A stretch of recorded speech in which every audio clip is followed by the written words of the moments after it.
Alors, on va faire la résolution ici du problème numéro 6, qui va comme suit.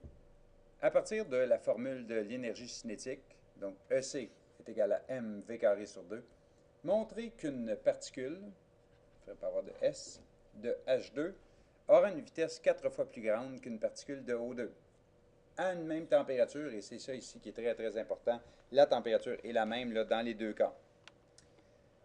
Donc, ce qu'on sait, alors ici, là, pour une même température, ce qu'il faut savoir, ce qu'il faut se dire, c'est que l'énergie cinétique des molécules va être la même.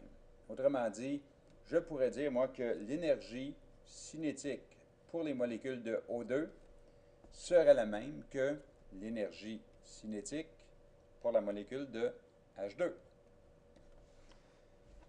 Maintenant, si je remplace par la formule de l'énergie cinétique, alors je pourrais dire que la masse donc de la particule de O2 multipliée par la vitesse au carré de la molécule de O2 divisé par 2 serait égal à la masse de la particule de H2 multipliée par la vitesse de la particule de H2 au carré divisé par 2.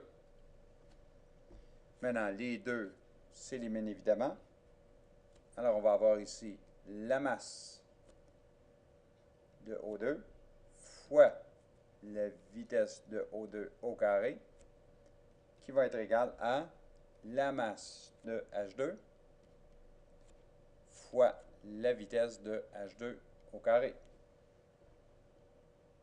Maintenant, si on isole ici, alors la vitesse de H2 au carré serait égale à la masse de O2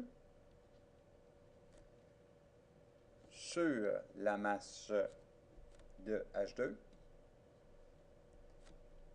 fois la vitesse de O2 au carré.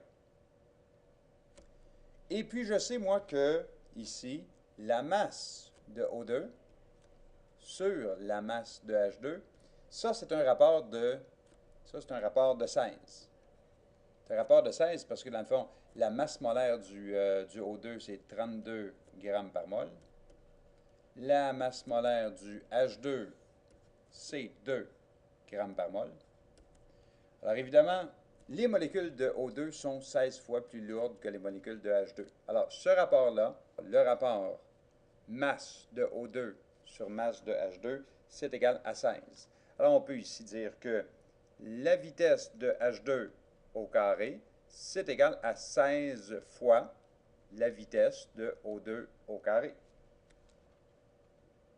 Et si on prend la racine carrée des deux côtés, on va se retrouver avec ceci. La vitesse de ma particule de H2, c'est égal donc à 4 fois racine carrée de 16, la vitesse de O2.